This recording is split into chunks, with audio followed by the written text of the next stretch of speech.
Okay, hey now. All right, so I'm gonna do now 6th grade cellos. I'm gonna shift a little. We're gonna do some shifting. I'm gonna go start in the packet at lesson 10. And I'm sitting here so you can really see my hand.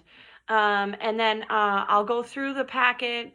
I'll probably do a couple because you guys that are doing it already either can already do it, but just need to understand what it is you're doing and how to find other things, okay? So, you know that shifting, you're going up, which looks like down, but I go by sound. You're going up, so your sound's getting higher. Okay? All right. If you know where your half steps are for each finger, it's a lot easier. So like A, B, C, C sharp, D. Then if you had D, you could have D sharp and E, and you can find everything. And you might have markings on your cellos. This cello only has first position because it's a pine wood cello, but I'll do the best I can. Okay, so the first one that we're going to talk about real quick, because I think you already did it, is lesson 10, okay? And if you look, the way they always do it is if you write the number above the note, that's a fingering, okay? So if you see the C sharp has a 1, then you're going to put your 1 on where C sharp is, and then your 2 goes on D, and then that makes your 4 E, which is that note that has the 2 ledger lines, right? Okay, which I think you've seen before. All right, so that's how that goes. And again, if I go too quick or I skip something, but I don't want you to sit and watch this and be like, yeah, I already did this. So, but you know, message me or ask me, okay? All right, so when you're gonna do it, you're gonna replace for second position, technically, you're gonna replace your C sharp, your normal third finger on the A string. You're going to just move your hand up and you're going to put your first finger where C sharp was because it says 1. I'm looking at lesson 10 in the packet, right? So that means C sharp's 1, D is 2 now, and then your fourth finger, we're going to skip the D sharp, third finger, because it's not so much used, right? We're going to go fourth finger's E. And that's what it should sound like, okay? And if you really want to check, here's your E, fourth finger. E, and if you go down to first finger on the D string, you can hear how they're an octave apart. Do and do, okay? So that's how you know where your fingers go. I will tell you my reference point that I use, and it's as a non-cello player, so if I'm wrong, sorry, but it works for me, is since it's called second position, my second finger is on the D. That's my pivot point, okay? So, okay, so that's the whole thing.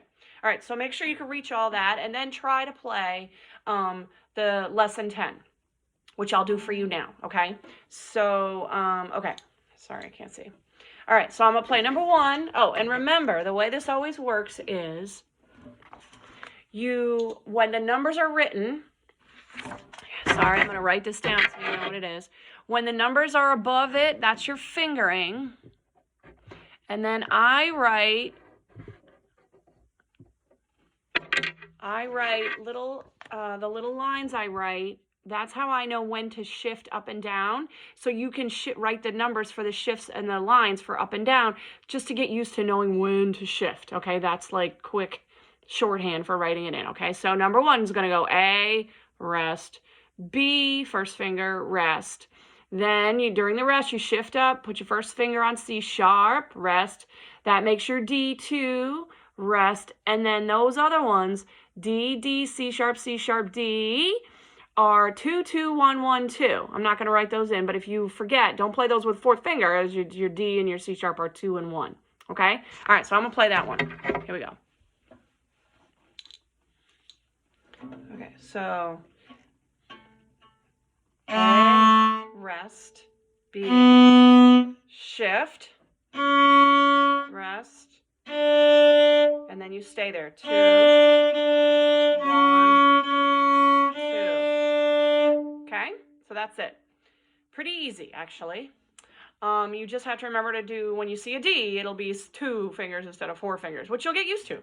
All right, number 2, I'm going to write, hang on, sorry. I'm going to write the answers in, and then I'll show you. Hold on. A to B. And if you're looking at your book, shift up, C sharp, D, E, and then 4 to 2 to 1, and then shift back down. Okay, so here's what it looks like. Number 2 is A, rest. B, rest and shift, 1 to 1, C sharp, rest. D with 2, rest. E with 4, rest, back to just D with 2, then C sharp with 1, and then during that little rest, you shift back to first position, and then you play A, no problem. All right, here's number 2 real quick. Okay.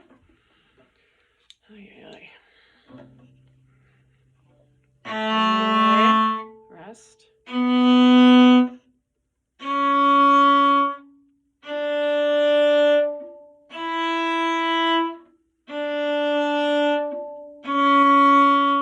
Shift back. Okay. Number 3, I'm going to go right on. That is all in second position. You just stay there. And if you want to write yourself some fingering hints to just remember when you see the D later on, write a 2 instead of a 4 to remind yourself not to play a 4. You can do that, or you can just try to do it. And it's D's and C sharps and D's and E's, so it's pretty easy. You just don't shift your hand. It's very easy. Just different fingerings for new notes.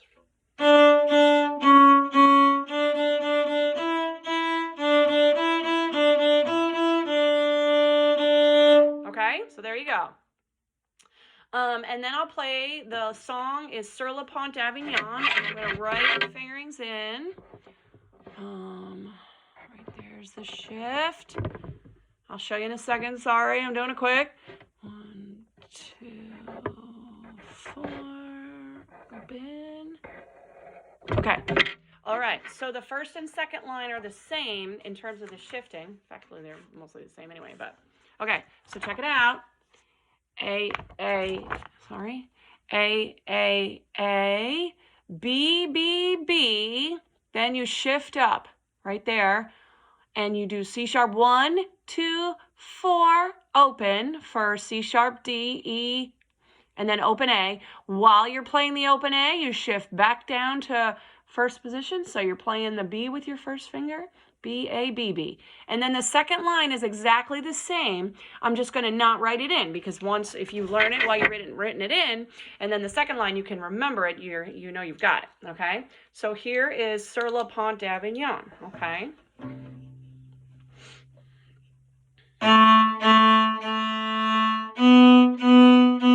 Shift. Shift back.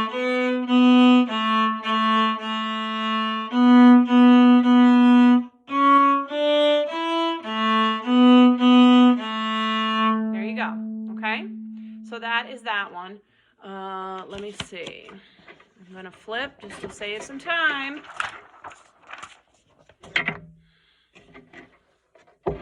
All right, I'm going to do lesson 11. I'm going to do 2 at one time, okay? So if you flip to lesson 11, first of all, the other new thing in this is that it has the combo rhythm of 2/16 and an 1/8, which is just a combo of, instead of being 1E and a 2E and a like regular 16ths that you learned, if they take the last 2/16 and just make them into an 1/8, you just take out the and it's the and. It's equivalent to the second 8th note, and if you look at the top of the page in this box, that's what that is, okay? And they're beamed together in beats, so it's easy. So it's basically sort of like uneven triplets. Like, so number 1 is going to go 1, 2, 3, and 4, and 1E and 2E and 3. That's it, okay? So I'm going to just play through these. Here's number 1, okay? No shifting yet in this one, just to practice the rhythm. 1, 2, 3, 4, 1E and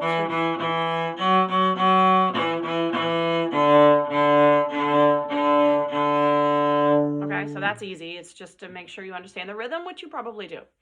I'm also going to do number 2. It's the same idea, except that it looks a little different, but you just look at it and go, okay, those are 16ths and this and that. And B flat is in the key signature. There she blows. 2. So that means on the G string, which is where it is, you got to play B flat. Don't play B or B natural. Don't play it. It's B flat.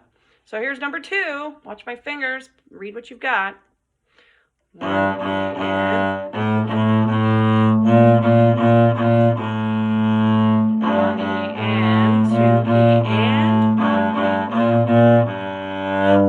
Okay, so that's that one. It's actually harder than it looks just because got to remember to play the flat. All right, so that brings us to the middle of that page where it says, quote unquote, extended second position.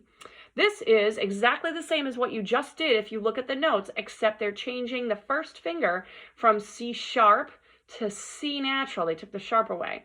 However, the D and the E are exactly the same, which is why I was talking before about the pivot, or the second finger being the reference point. Second finger is the same. Your second finger goes on D in second position. It makes your fourth finger your E. On lesson 10 just a second ago, it was C sharp. But in this case, you're just going to extend your first finger back to C if you need it. So that is why I use this second finger as my reference point, because this one might change, like when you have to move your first finger back to be a flat, right? So in this case, you have to move your first finger back to be the C natural sometimes, but you still have to have second finger on D. That's the key, like a finger on D, okay? So if you play the 3 little notes, then you had this now. So C. And if you can't quite reach it, I use my D again as the pivot point. So my C, D, and E up there. Okay, so that's it. Then if you look at number 3, number 3 is the same idea with the rhythm, 1 E and 2 E and 3 E and 4 E and then the shifts happen, but you do a little shift, okay? So I'm going to play this one. I'm actually going to play it really slow so you can see my shift, okay? I'm not writing it in or showing you, but you can see. So you're starting in first position. 1, this is number 3, okay? So 1 E and 2 E. Then a little shift because you're only going that far to the C natural. Then you got to go to the D, which is up where the D was, second finger. And then 4, 2, 1, back. And then it's a little shift. So that's out of rhythm, but that's how that goes, okay? So you can try that one. All right, number 4 on this line is tough. All right, so this one has slurs and the rhythm, and it's all in second position with your C back. And you have to, I triple dog dare you to get this one. So you have to do back and forth and slurs, okay? So you get your C and your D and your E set, okay? And you go up first. So I'll go about 1 E and, ready, go. Then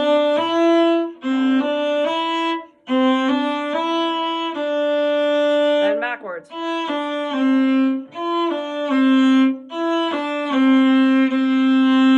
Okay, so tricky, but I was just going back and forth. You can watch my fingers, hopefully. All right, and then the last one on this is also, again, Sur le Pont d'Avignon. But instead of having eighth quarter rhythm, like on lesson 10, it's 1 E and 2 E and. You notice they just made everything look twice as fast. But if you play it slow, it's the same thing. And they took out the sharp, which means when you get to the C, you're going to have to do it as a C and not a C sharp. So again, right, the fingering.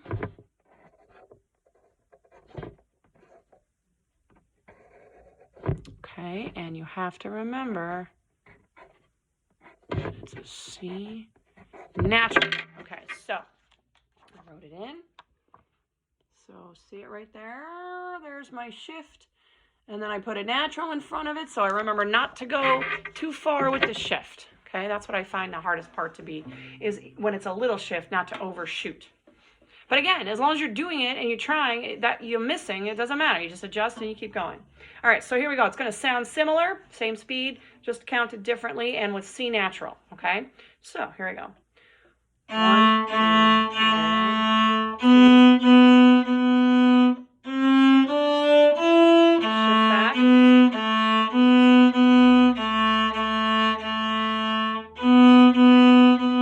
2, little shift. 2 over there. Shift back. Okay, so that's that one. So that is like all of second position on lessons 10 and 11. And remember, use the D as your reference point. And that's it, okay? All right, let me know if that's working for you. And if you want me to help you privately, we can message about it, okay, on the GC. Okay, bye.